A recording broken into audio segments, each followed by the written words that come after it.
because we talked about this in the beginning of the previous episode about like the person who thinks they're saving the world, the things they're willing to do, right? So here you go. You have these people who are in the government and they're in the intelligence and they think they're trying to save the free world, and look what they're willing to do. Right.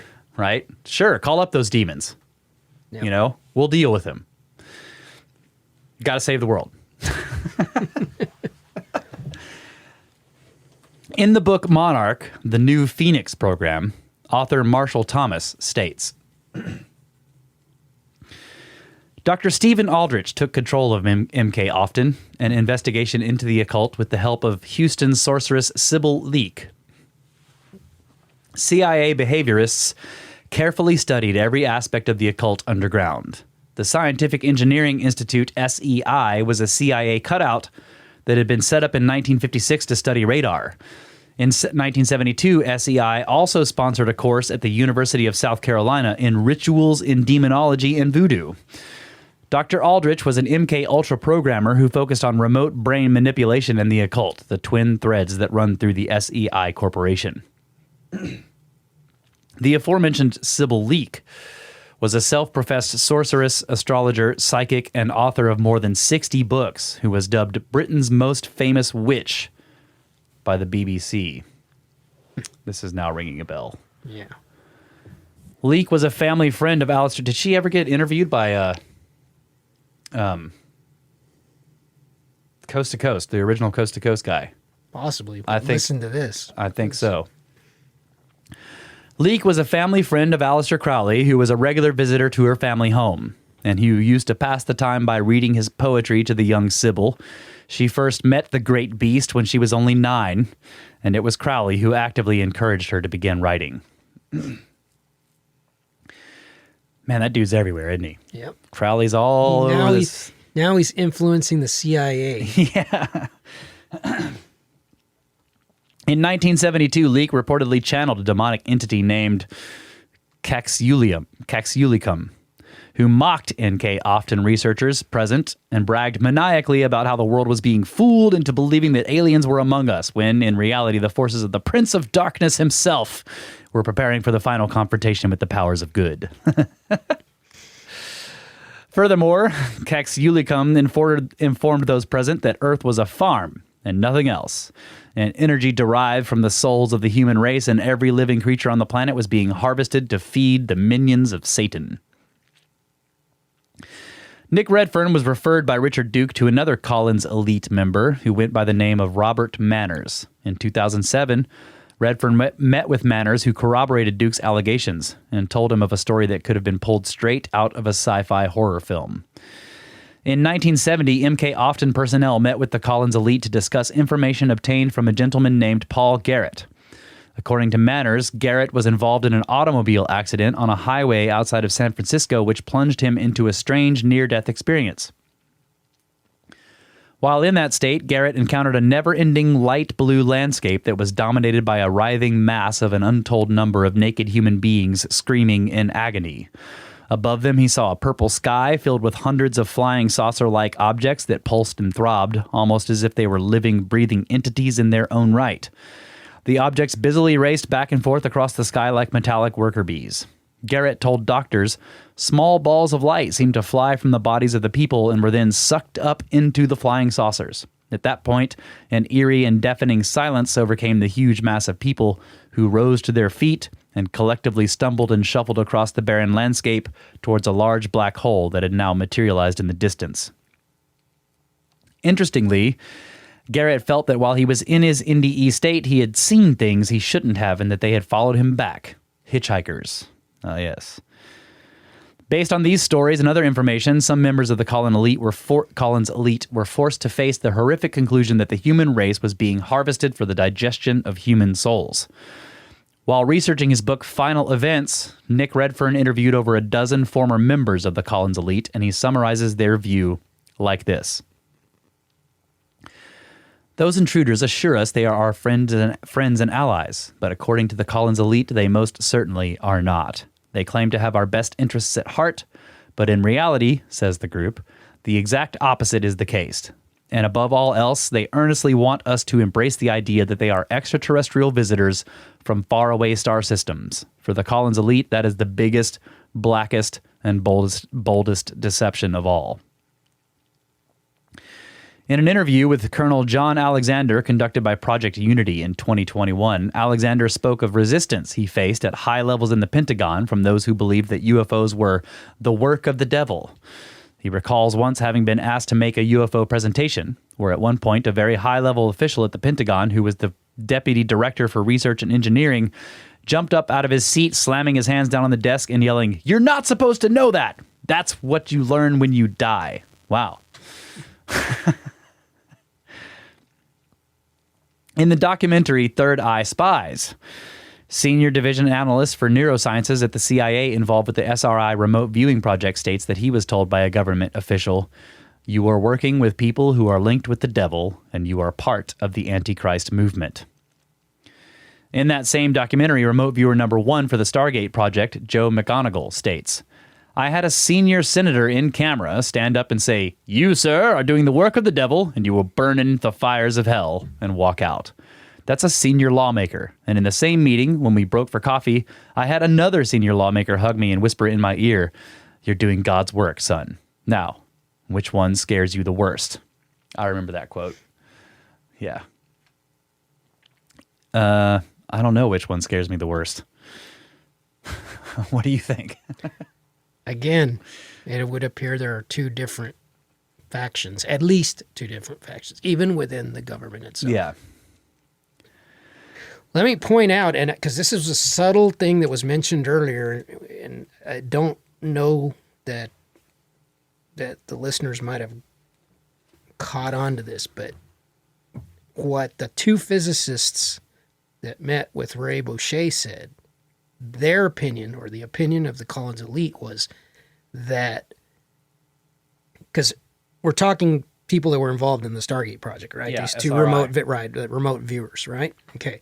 They claimed that was a deception. Yeah, that the entities themselves the entities were the ones that were giving them, making it work. Right, exactly. Yeah. That it was not, they did not actually perform or see, like a remote viewer was not actually seeing these remote locations. The entities were projecting that. And that is in the Christian doctrine, at least with Catholics, like divination is not, you don't do it because it's never you, right? The doctrine basically says that if you're trying to do divination, you're basically calling upon demonic forces to help you see things you shouldn't be able to see.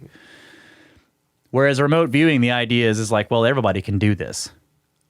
And the Christian doctrine is saying, well, no, you're not doing it, but the data is being given to you. Right. Yeah. The problem I have with the soul harvesting thing is just like, think about it like any other farm. You want to make the most of that plant that you can get so that your harvest is bigger. So what is the purpose of, why wouldn't we be given technology that would allow us to expand off the planet and go colonize other planets and all this stuff, again, from beings that are beyond our realm and that have some special knowledge. Yeah, they could soul harvest us if we took over the entire galaxy. We could take over the whole universe and we'd be the biggest farm ever. But no, keep them down, keep them on the planet. That's again, this suggests to me, nope, this is not. How do we know that's not happening on other planets? Yeah, they may be soul harvesting other beings. I don't know. Yeah. It did say that it doesn't look like there's a bunch of people on Mars. Maybe there was. Give us the technology to. Oh well, you screwed up that farm. Yeah, that's right. You killed that farm. Rotating crops. Yeah. Give us the technology to terraform. Yeah. And we'll inhabit the entire solar system for your farm. Yeah.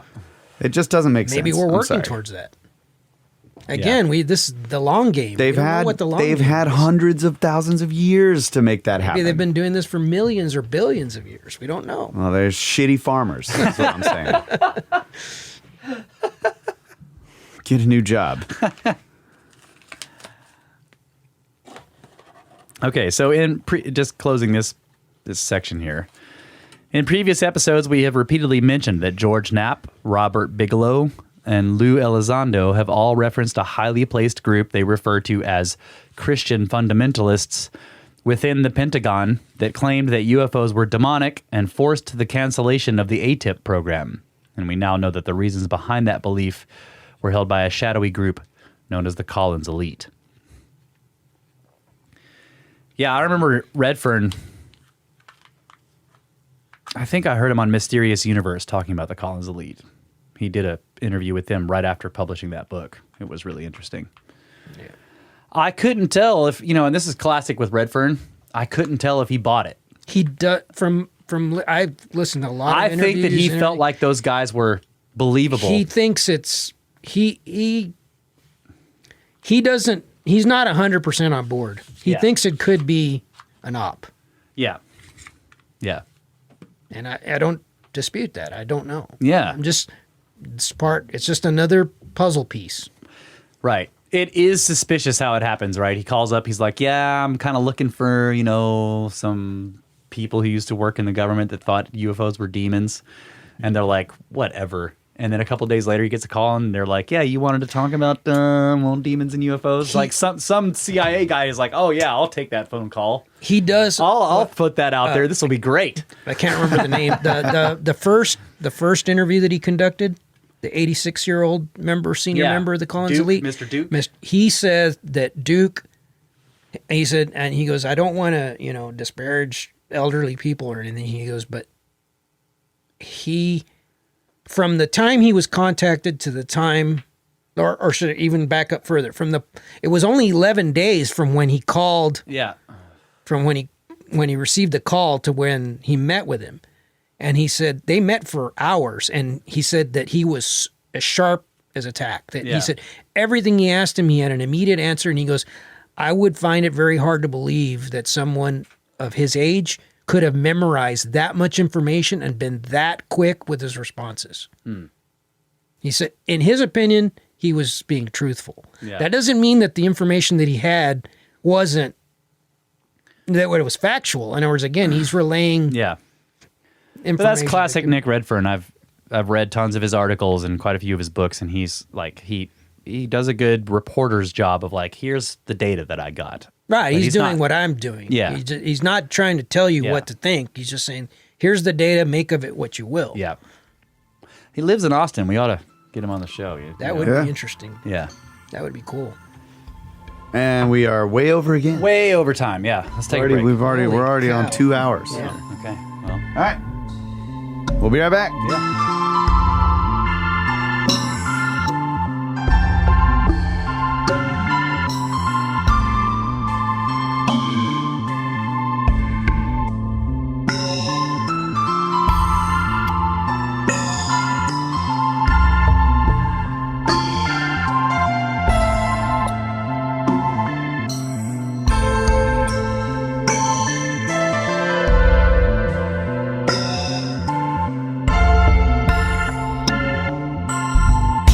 And we are back, ladies and gentlemen.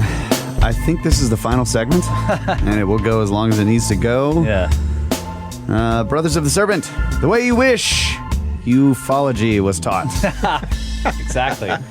Yeah, Marty, you could send us whole shows like this. I could just read them. Yeah. You don't even have to be here. I'm a lot better writer than speaker. This is great stuff. Okay. So if you've been paying close attention, you may have noticed that certain organizations and individuals seem to continually spring up in our disparate discussions. And one of these is the infamous Stanford Research Institute, otherwise known as SRI International. Organized in 1946, the Stanford Research Institute was created to advance scientific knowledge and to benefit the public at large, not just the students of Stanford University. But by the following year, the institute was already under contract by the Office of Naval Research. By the 1960s, SRI was involved in the development of the computer mouse, optical disc recording, liquid crystal displays, inkjet printing, and in 1966 opened their Artificial Intelligence Center, and in 1969 was involved in the development of ARPANET, the proto-internet, and in 1977 performed the first transmission over the internet. All the while, SRI was steeped in DARPA, or Defense Advanced Research Projects Agency projects for the Department of Defense. But unquestionably, SRI's most infamous projects began in 1972 when physicists Harold E. Puthoff and Russell Targ undertook a series of investigations of psychic phenomena entitled Project Stargate, sponsored by the CIA.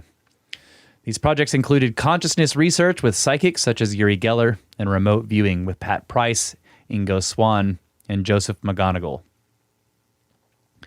Hal Puthoff served as an officer in the Navy from 1960 to 63 at Fort Meade, which was followed by a position with the NSA. To that point, Puthoff had a stellar career in electromagnetic engineering and laser physics, and even received a patent for a tunable laser in 1970.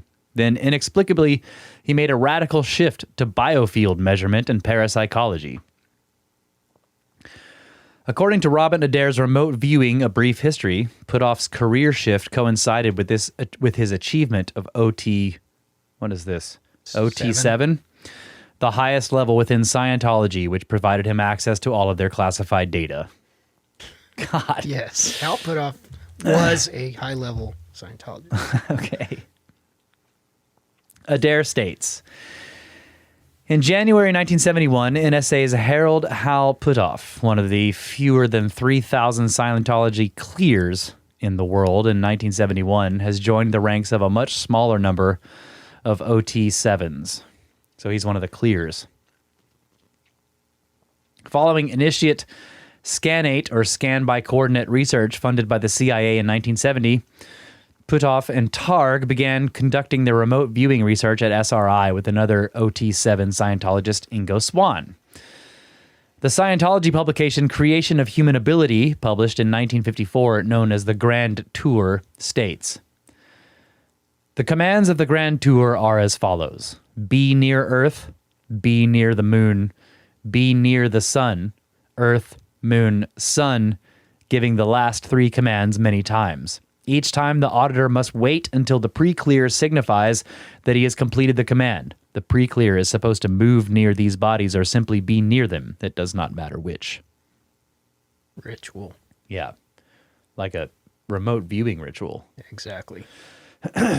In an addendum to Parapsychology and Intelligence, a personal review and conclusions, former CIA officer Kenneth Kress asserts that SRI remote viewer and OT7 Scientologist Pat Price was a mole relaying detailed records of CIA intelligence objectives to the Church of Scientology. Price left SRI in the fall of 1974 and died under suspicious circumstances in a Las Vegas hotel room in 1975, which is a major focus of the documentary Third Eye Spies, mentioned previously. I remember that. Yeah. On July 8th, 1977, the FBI launched simultaneous early morning raids on 3 Church of Scientology offices in Los Angeles and Washington, D.C. The raids resulted in the conviction and imprisonment of 11 Scientology officials, including Hubbard's wife, Mary Sue. Hubbard himself was one of nearly 40 named unindicted co-conspirators. The conspiracy charges including breaking and entering, burglary, bugging, theft of tens of thousands of pages of government documents, forging government credentials, forging evidence, destroying evidence, coaching a witness to lie under oath, and kidnapping. SRI's paranormal research continued with funding from the U.S. intelligence community until Puthoff and Targ left in the mid-1980s. In 1985, Puthoff founded EarthTech International in Austin, Texas, employing Dr. Eric Davis, and in 2017 co-founded To the Stars Academy with Tom DeLonge and former CIA senior intelligence officer Jim, how do you say that? Simivan. Yeah, to the TTSA. This is insane. Yeah, the connections are just mind-blowing. Yeah. All right. Okay. So the central character of Dr. Diana Pasulka, is that right? Pasulka, yeah. Dr. Diana Pasulka's book, American Cosmic, is a mysterious individual who she refers to as Tyler D. So Marty says he spent time researching this individual and was able to verify his identity. However, he was recently doxxed by someone else we will be discussing later, so I believe we can now use his real name, Timothy E. Taylor. I do feel confident saying yes, he is a real person with all the credentials Pasulka claims, and then some, Taylor is a very wealthy entrepreneur who's worked with NASA and various intelligence agencies and authored a book titled Launch Fever, an entrepreneur's journey into the secrets of launching rockets. For those of you who have not read American Cosmic, spoiler alert, much of Taylor's wealth was derived from his 40-plus patents, like Andrei Puharich, for medical implants, devices, and procedures, including probes. He also holds other interesting patents in seemingly unrelated areas as well, such as UAV guidance and communication, and one curiously titled Data Collaboration Between Different Entities. Wow, that's a weird I patent. messaged Tony about that. We were trying to, I was trying to get his opinion on what the patent Is trying about? trying to cover, because they were so vaguely written, they kind of don't want you to really understand what they're about. The kicker, is those who have read the book know, is that Taylor claims that at least some of these patents resulted from information he obtained through downloads from non-human intelligence.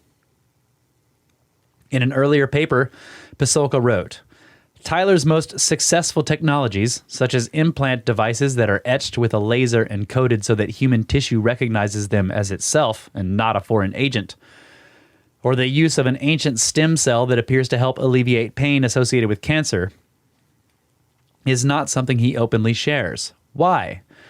Because, he explained to me, the implants were inspired by non-human intelligence. In other words, it wasn't his own brilliant idea, nor was it another human's. He believes that it came from a supernatural source, perhaps extraterrestrial.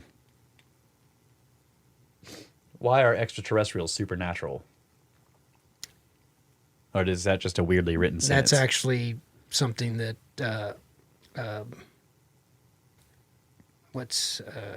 boy, I drew a blank on the name. Edgar Mitchell. Mitchell argued. He says, on the contrary, it is natural. Yeah. Yeah, if it's happening, it's part of the natural realm, right? Mm-hmm. So Tyler never told any of the scientists he recruited to his team where he acquired the idea for the new technology because, according to him, first, they would have thought I was really weird. And second, most importantly, it would have prevented them from being successful in implementing the necessary steps to create the technology. It would have been so far removed from their own belief systems that it would have been impossible for them to implement my vision. So I kept that part secret. In American Cosmic, Taylor takes Pasulka out to a purported UFO crash site in a secret location. Is this the person she refers to as Tyler D. The Invisibles. Yes, the Invisibles. Mm-hmm. That's the word I was looking for. Yep. Yeah. A secret location in the New Mexican desert, not Roswell, which he refers to as the gifting field.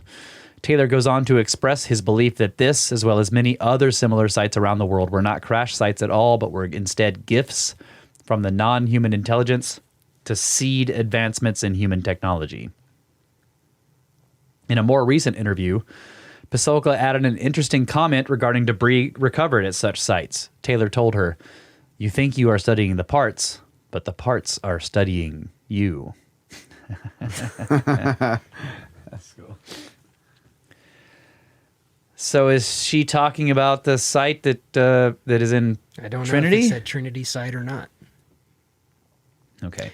In the book, she makes an interesting comment that when she was there, that it looked familiar, and Tyler asked her. He says, "You recognize this place?" Yeah. And she says, "Yeah, for some reason, yes." And apparently, and this is on I guess government property or something. But apparently the last episode of the X-Files was filmed there. Oh. Yeah. Okay. That makes sense. On that site, strange. But it also makes sense, like when if you were going to do an experiment with like rats or something, you give them some puzzle to figure out, and they think they're figuring out the puzzle, and really, they're like, "I'm going to solve this puzzle and back engineer this technology and make my own puzzles." We're solving the puzzle of them Right. by giving them this puzzle to solve. Yeah. But again, it's go back to the Watchers and Enoch saying that the fallen angels gave mankind technology. Yep. Yeah. Okay, so Robert Manners of the Collins Elite provided Nick Redfern with extracts from a 367-page report titled The Collins Report, Deception and UFOs, What We Believe and Why, published in 1998. The report references several books and documents and makes this curious statement. This writer assumes critical, independent, and prior readings of Collins Elite of Parsons, von Karman, and Goddard, A Door Unlocked, Cub Elite, Defense Intelligence Agency, 1971, and New Mexico Origins, Parsons, Hubbard, and Babylon Working, Monroe, Formula, Collins Elite, 1988. So are these referencing papers that these people have written? Other Books. books. Okay. The Babylon word. Internal Parsons, book. Hubbard, and the Babylon Working, internal book. Wow. Okay. All attempts to obtain copies of these documents have thus far been unsuccessful, but their titles offer more than a few clues about the Collins Elite's feelings about these individuals' connections to the Roswell incident. Why do they call them that? Why is their name? Collins Elite. It was started off because originally the group was just some of the analysts getting together informally, Yeah. and one of the people on the panel was from a town, I believe I think it was in Pennsylvania, and there was a small town, and the only thing it had like a high number of cheese factories or something, and it was the city of Collins, and so coming from one of the cheese families or something, it was kind of an inside joke. Okay, it's an inside joke. The Collins Elite. So Yeah. it's not really significant. It doesn't signify anything. Okay. So, in that regard, the report, the report states, Stack 5, what's that? STAC 5? Must be a project or an agency, a group. So Stack 5 also informs that WPAFB, Wright-Patterson Air Force Base. Patterson Air Force Base sources have had some success using the Parsons technique in achieving spontaneous, brief laboratory manifestation of materials very similar to two of those that fell in Lincoln County, New Mexico in 1947. What did that just say? Yeah. Well, I mean, is that like making isotopes of specific? You know what I'm saying? Like if you make an unstable isotope of some material or some, I can't think of the word, element, it like briefly manifests. Yeah. Right. But then it breaks down. Using the Parsons. Yeah, using Jack Parsons' technique for manifesting stuff. So it sounds like they're talking about using a ritual to cause materials to manifest that are similar to stuff associated with a crash. Wasn't he also a scientist? Yeah, he was a chemist and He was. I mean, he probably had informal. I mean, he didn't have a degree or anything. right. But, So yes, you're right. The Parsons technique could be some kind of chemical process. Yeah. Just doing my job over here. But in the context of the rest of this, I'm not sure that's what it's talking about. Yeah.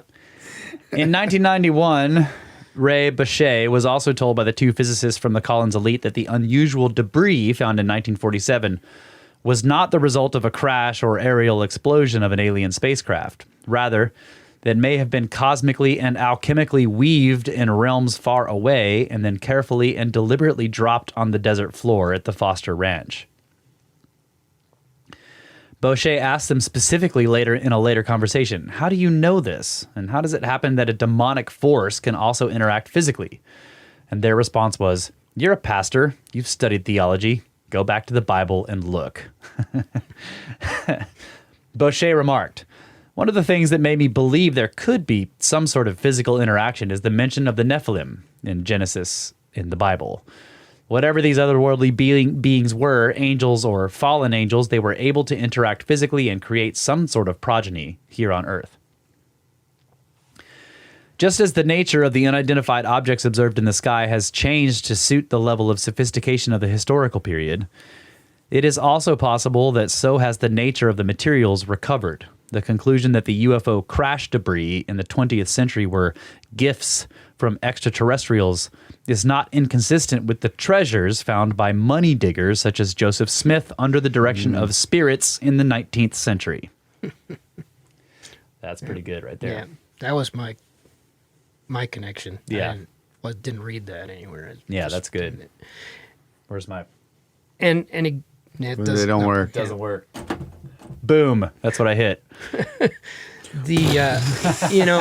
And this idea of the crashes being intentional or being gifts is driven largely by the fact that there has allegedly been so many. Like, what are the odds that these things are coming from distant distant planets or something, and then all of a sudden they get here and they're crashing left and right? What, there was 7 of them in New Mexico alone in the mid 40s? It seems like there's something else going on. Now, granted, I would venture to bet that a large percentage of them were some form of government testing of military, hardware, aircraft or something. Yeah, but if, again, there's a lot of assumptions in this, but if there's any validity to that, it would seem that they're not crashes or something else. So we have hardware and we have software. What is this stuff? Spiritware? Something in between. Again, firmware. Going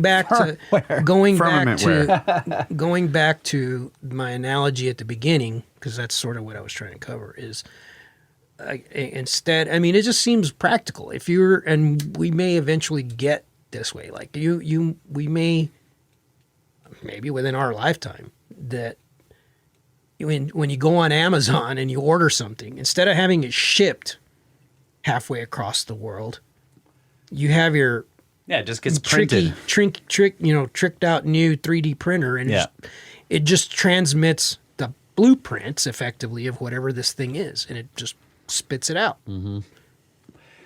Yeah, that's already happening. Stevenson had a great. They do that with the space station. Yeah, they design parts and then just send the data. So where do you think that technology will be 100 years from now? Much less 1,000 or more. Yeah, Stevenson had this idea in a book he wrote called The Diamond Age, that there was this thing called the feed.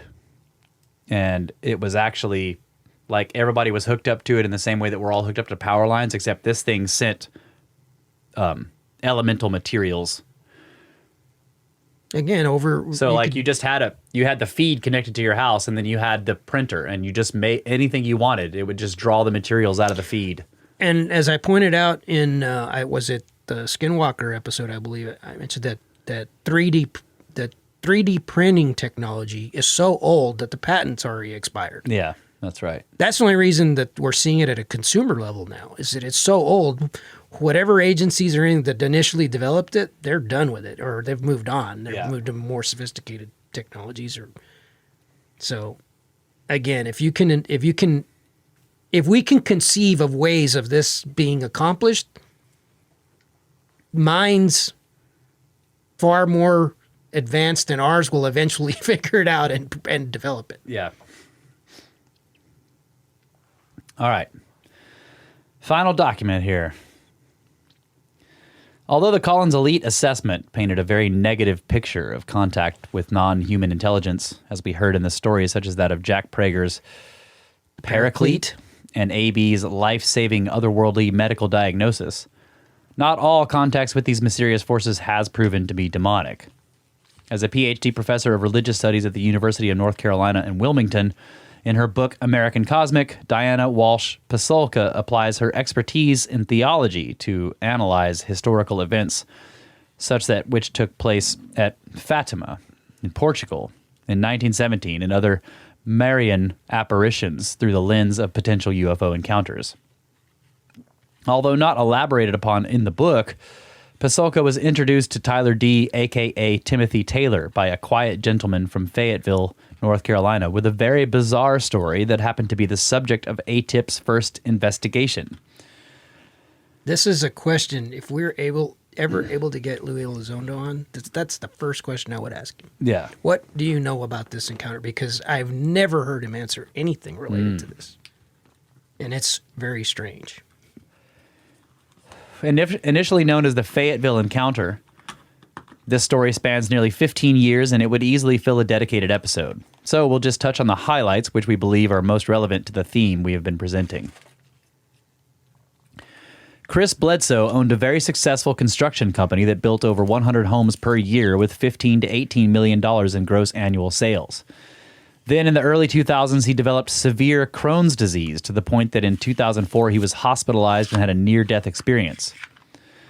As a result of this condition, Bledsoe was bedridden for 2 years, and his wife was forced to sell the business.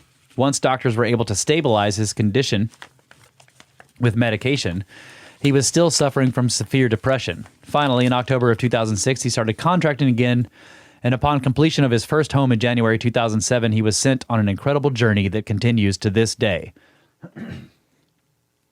As stated, his first encounter took place during a fishing trip on January 8th, 2007. At approximately 5:15 in the afternoon, he encountered 3 objects he described as 40 to 50-foot diameter rotating balls of liquid fire, which resulted in nearly 5 hours of missing time.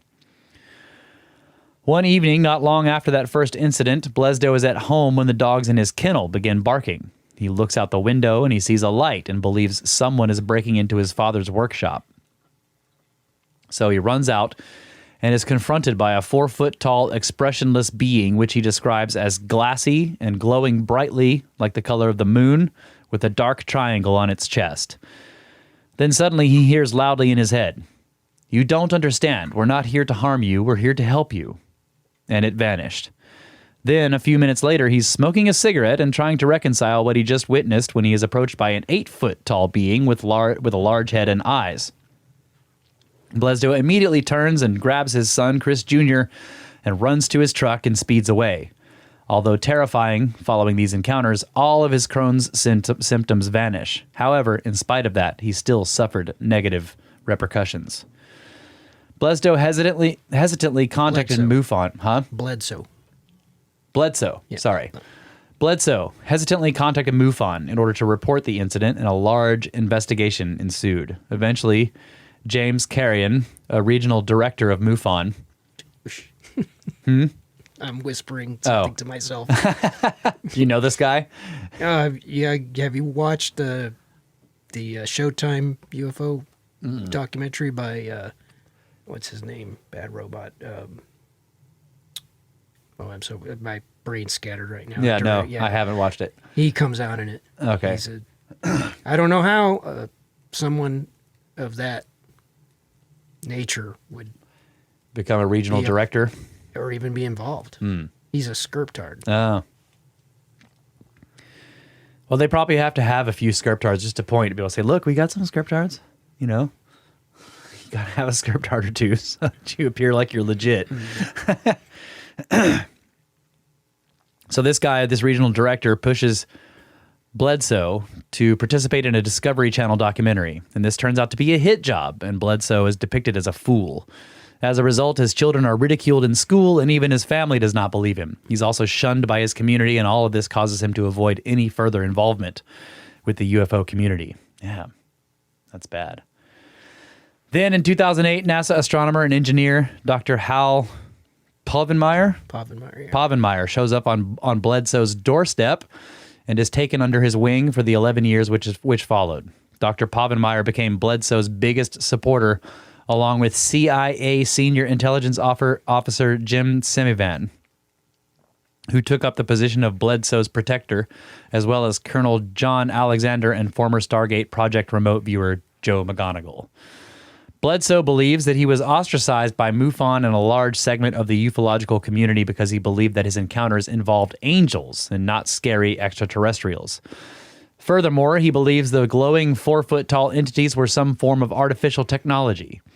He also emphasizes that he has been told by members of 3-letter government agencies that there is a great deal of significance to the dark triangle on their chest and its connections to Giza and the back of the dollar bill, which has a connection to Henry Wallace and the Nine. Through a regression performed by Dr. Michael O'Connell, Bledsoe recovered the memory of the nearly 5 hours of missing time and recalled that he was taken on board one of the craft by the 8-foot-tall, large-headed beings. But the single most profound encounter was yet to come. In 2012, Bledsoe was asleep when, at 3 a.m., he hears a loud, deep voice say, "Arise." And he sits up and looks around and sees some type of shadowy figures against one of the walls. He gets up and gets dressed, and inexplicably he finds himself following these 3 of the shadowy figures out. When they reach the area where he had first encountered the beings before, the shadow beings turn around, and under their cloaks are the same 4-foot glowing beings he encountered before, and one of them hands him an object. When he reached out to take the object, it was described as a feeling like a limbless, furry animal, roughly the shape of a sausage. When he felt it, he was startled and instinctively dropped it, and one of the beings then said to him, "This is yours. You must keep." Bledsoe then bent down to pick it up, and as he stood back up, he saw a massive bull charging at him. He raised his arms to protect his face as he fell backwards. In the split second, as the bull crossed over him, he could see stars through its body. When Bledsoe jumped back up to run away, standing before him was a vision. Floating a few feet off the ground was what he calls the lady, who he describes as stunningly beautiful with long golden hair, dressed in a gown covered in stars. The lady told him, "You have suffered much.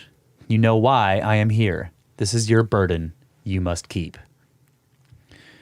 2 weeks later, Bledsoe meets Diana Pasulka, but upon their initial meeting, she does not speak with him directly. Her husband performs the interview. Then in June, Diana requests to meet with him during a conference. In the evening of the conference, they step away from the group and speak for the first time, and she relays to him the details of the recent experience that led to her contacting him, which to my knowledge remains undisclosed. Okay, so we don't know why. No, apparently she's never mentioned it, but apparently she has had some form of experience. As well. Okay. And she's an academic. She's like, "I'm here for the furry sausage."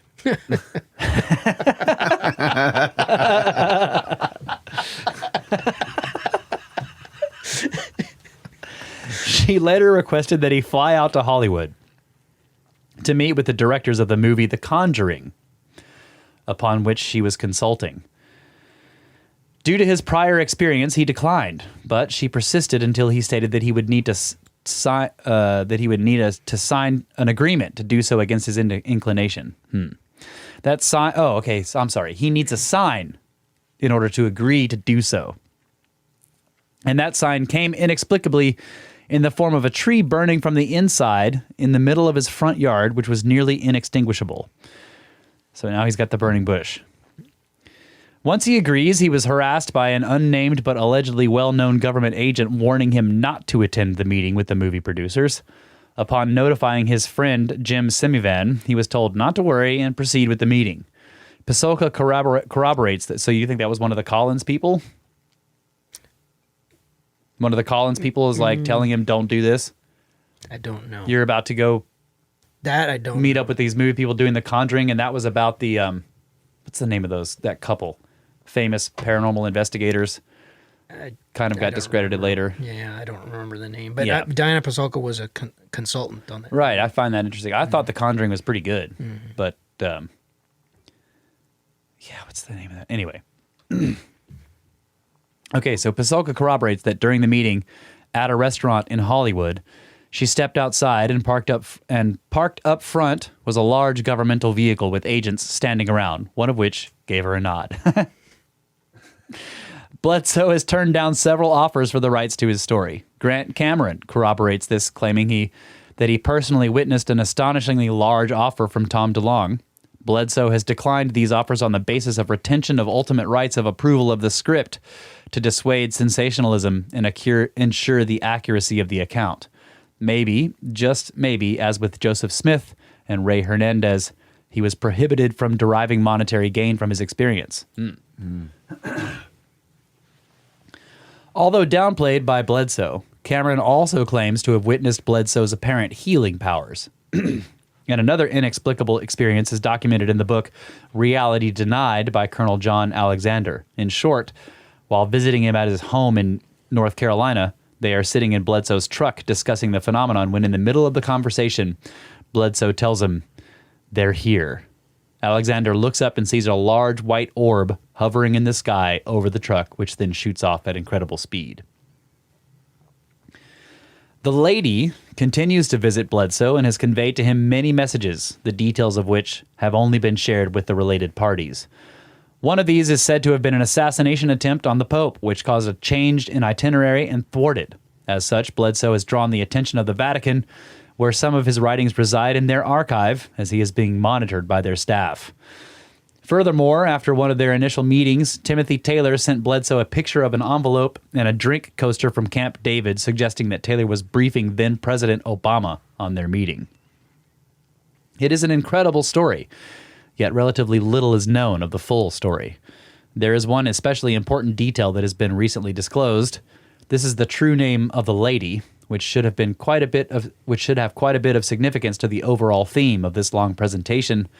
The lady's name is Hathor. Yeah, of course. There is so much to unpack in all of this. We could probably spend an entire episode just doing just so. And I suspect we will probably be doing so in a Patreon segment at some point. Not today. I hope you've enjoyed this long and twisty road through what, as I was researching it, I came to refer to as the Great History of Unlikely Coincidences. That's a fantastic book name. I hope I was able to relay at least a certain degree of brain expansion and to have blown your mind at least once. Yes. Oh, yeah. I say so. So, Marty says, allow me to conclude with this final quote by C.S. Lewis. There are two equal and opposite errors into which our race can fall about the devils. One is to disbelieve in their existence. The other is to believe and to feel an excessive and unhealthy interest in them. They themselves, the devils, are equally pleased by both errors and hail a materialist or a magician with the same delight. Wow. That's good. Bam! Materialists and magicians, but bam! And a bonus quote. The day science begins to study non-physical phenomena, it will make more progress in 1 decade than in all the previous centuries of his existence. Nikola Tesla. Wow. Yeah, there's another guy who was traveling across universes. That's to right. discover Yeah, stuff. that dude was definitely receiving visions. Man, bravo, my friend. Yeah, well done. Excellent stuff. I'm blown away by all of the connections to ancient Egypt. Yeah. And this should have particular importance to Kyle, that Hathor is represented by the bull. Yeah. But notice that Crowley and the Nine both communicated with Nut, which is also depicted by a bull.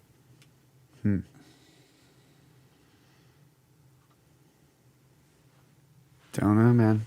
It seems strange that so many different parties over such a long expanse of time, we're talking 500 years at least, and just the more contemporary parts of this story, starting with, from let's say from D to now. today. Yeah. D was communicating with the same entities, some of the same entities that the Egyptians were, and all the way through now Chris Bledsoe is also. So, again, could be coincidence. There may be some underlying reason. I will again emphasize the fact that John Alexander and many of the other characters that we discussed were involved in projects at SRI with, a large number of those people were Scientologists. And if you go back and re-listen to what Hubbard claims it was, he claims it's a technology. So I don't know what exactly that technology is, but it appears to have some connection to remote viewing. Yeah. And I don't know how that plays into this. I find it strange that so many of these characters have all of a sudden gravitated to Chris Bledsoe. I don't know. In other words, it could mean one interpretation is that it's an op again. Maybe it's some type of a psyop. Maybe it's some projection, some